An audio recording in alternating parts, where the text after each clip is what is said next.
নমস্কার, আশা করছি আপনারা সবাই খুব ভালো আছেন। আমার নতুন একটা ভিডিওতে আপনাদের সবাইকে স্বাগত। আজকে দিনটা 10ই মে, রবিবার। এখন রাত ওই প্রায় 12:30 মতো বাজে। আমি এগুলো আপনাদের দেখাবো বলে একটু ভিডিও ক্লিপ নিয়ে রেখেছিলাম। 12টা বাজার সঙ্গে সঙ্গেই ও আমাকে গিফট এনে দিয়েছিল। তো ও যখন কাজ থেকে ফেরে এটা হয়তো ও এনে রেখে দিয়েছিল। আর আমি এখন এটা পেয়ে ভীষণ এক্সাইটেড বলতে পারেন। তো এনেছে জুঁয়ের মালা, যেটা আমার ভীষণ প্রিয়। আমি প্রতি বছরই এটা এই বিবাহবার্ষিকীর দিনে মাথায় লাগিয়ে ঠাকুরের কাছে পুজো দিতে যাই। এনেছে দুটো পেস্টি আর তার সাথে গোল্ড চেন। অনেক বড় গিফট, অনেক বড়। এটা খুব ভালো লাগলো পেয়ে। ভীষণ একটা সুন্দর দিন বলতে পারেন। এটার জন্য আমি প্রতি বছর অপেক্ষা করে থাকি শুধুমাত্র এই দিনটার জন্য। এটা আমার কাছে কতটা স্পেশাল সেটা আমি কাউকে কোনোদিন বলে বোঝাতে পারবো না। কালকে অনেক সকাল সকাল পুজো দিতে বেরোবো, তাই নিজেকে হালকা করে একটু রেডি করে রাখছি। পরেছি আলতা, আর প্রতিদিনের যে শাখাটা পরে থাকি সেটা চেঞ্জ করে আজকে যে শাখাটা এখন দেখতে পাচ্ছেন সেই শাখাটা আমার বিয়ের শাখা। জানেন, আমার বিয়ের আজ 8 বছর হতে চললো, বা হয়ে গেল বলতে পারেন।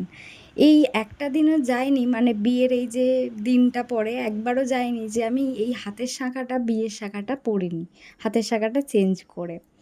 এই যেগুলো পরে যাব কালকে, তো সেগুলো আলমারি থেকে বের করে ভালোভাবে গুছিয়ে রেখে দিচ্ছি যাতে অসুবিধা না হয়। এটার জন্য সারা বছর অপেক্ষা করে থাকি শুধুমাত্র এই দিনটার অপেক্ষায়। সেই সকালটা হয়ে গেছে। 11ই মে, দিনটা সোমবার। এখন ওই 8:30 মতো বাজে। চারিপাশের ওয়েদারটা ঠিক এরকম, ভাসা ভাসা মেঘ, আর কি সুন্দর একটা আবহাওয়া বলতে পারেন। ভীষণ সুন্দর ঠান্ডা শীতলতা, তার সাথে হালকা রোদের ছিলকা। ভীষণ ভালো লাগছে জানেন। সকাল সকাল যে মায়ের কাছে আশীর্বাদ নিতে যাচ্ছি, এটাই একটা অনেক বড় পাওয়া।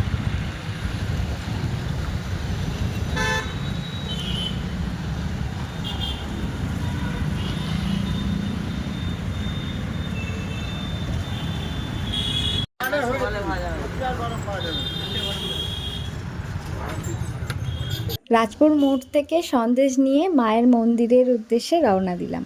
এখন মন্দিরের খুবই কাছাকাছি আছি। ভিতরে শব্দ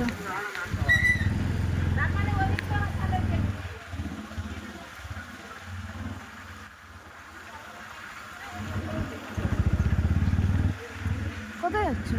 গাড়িটা পার্ক করুক, আমরা চলেই এলাম বিপত্তারিণী চণ্ডী বাড়িতে, রাজপুর।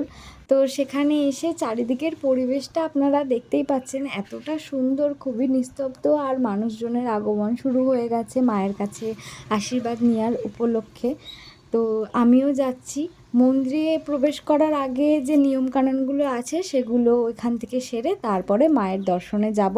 আপনারা তো আগের ভিডিও যারা দেখেছেন, গত 3-4 বছর ধরে আমি মায়ের কাছ থেকে এই দিনটায় আশীর্বাদ নিতে আসি। কারণ আমার এখানে আশীর্বাদ নিতে আসলে ভীষণ ভালো লাগে মায়ের কাছে। এই দিনে বিশেষ করে যদি আমি পুজো দিয়ে যাই, আমার মনে হয় যে আমি যে ওর সাথে সাংসারিক জীবনটা পালন করছি, ধর্ম পালন করছি, তো সেটা আমার প্রতি বছরই খুবই সুন্দরভাবে যায়।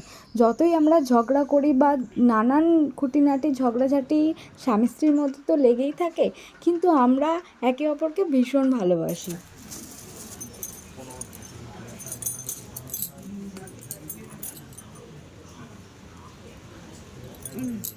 দিয়ে আসুন।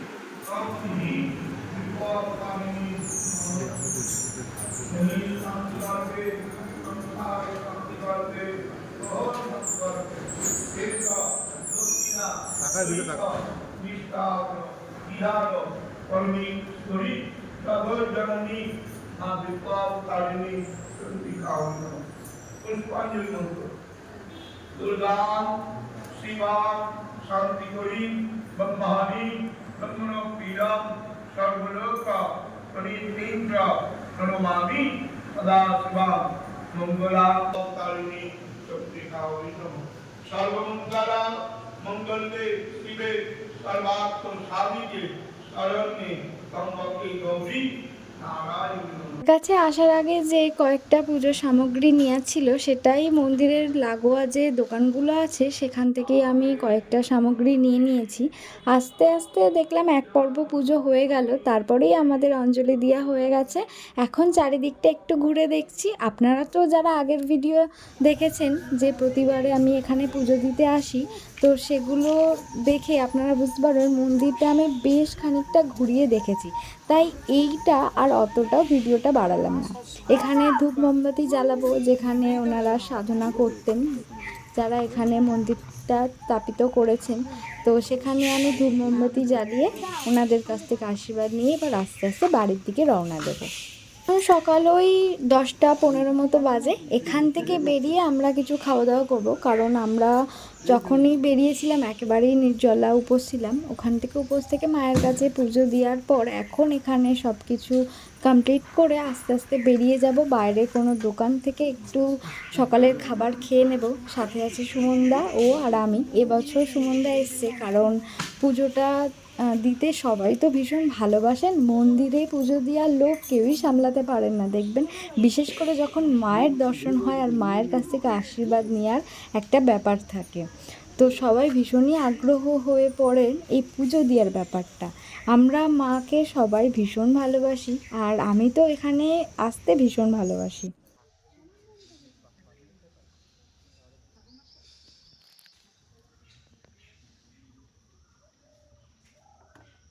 ওদিকে প্রণাম কর।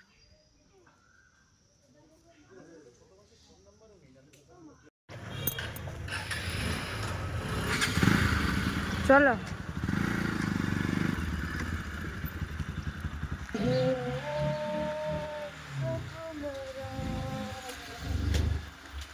হ্যাঁ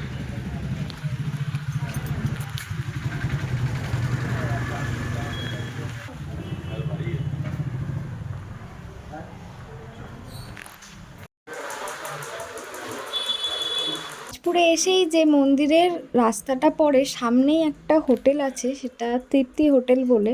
তো সেই হোটেলে আমরা এখন সকালের খাবার দাবার সারবো। সাথে আছে লাচ্চা পরোটা, তার সাথে মিষ্টি ছোলার ডাল, আর সাথে অর্ডার করেছিলাম 2 প্লেট আলুর তরকারি। তো এখানে রেস্টুরেন্টটার নামে তৃপ্তি হলেও খেতে কিন্তু ভীষণ তৃপ্তি। কারণ আপনাদেরকে বলি, এই যে লাচ্চা পরোটা নিয়েছি এতটা নরম, এত ভালো, আর তার সাথে মিষ্টি ছোলার ডাল একদম অমৃত বলতে পারেন। ভীষণ ভালো লাগছে খেতে। সকালের খাবার যদি এরকম থাকে শরীরও খারাপ করবে না আপনার, আর খেতেও এত ভালো লাগবে, পেটটাও ভরে যাবে। কারণ এই যে পরোটা এতটা সফট আর তার সাথে তেলও কম।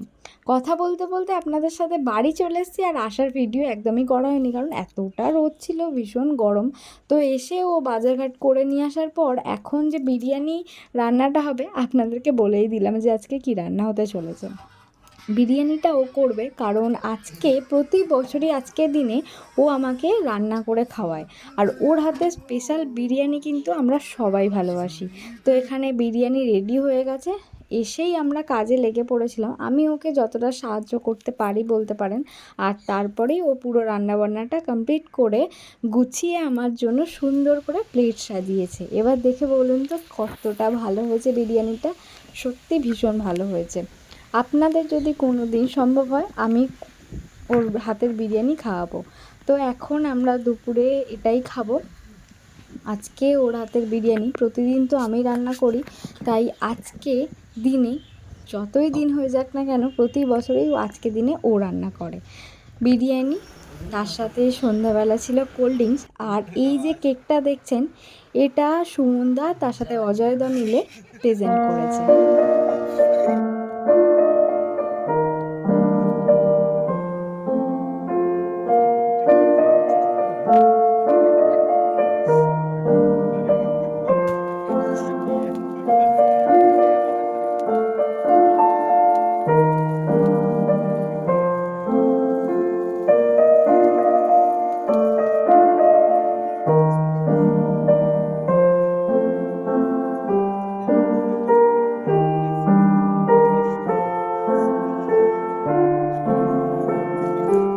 সন্ধ্যাবেলা সুমনদা আর অজয়দার সাথে এসেছিল, তার সাথে কেক আর এত বড় একটা গিফট এনেছে।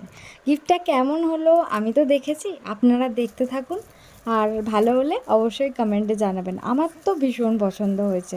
ততক্ষণ আমি আসি, আবার নতুন কোনো একটা ভিডিওয়ে দেখা হবে। আপনারা সবাই ভালো থাকবেন, সুস্থ থাকবেন, আর আমার ভিডিওটা কেমন হলো কমেন্টে জানাবেন। আসি তাহলে, সবাই সুস্থ থাকবেন, টাটা সবাইকে, গুড নাইট।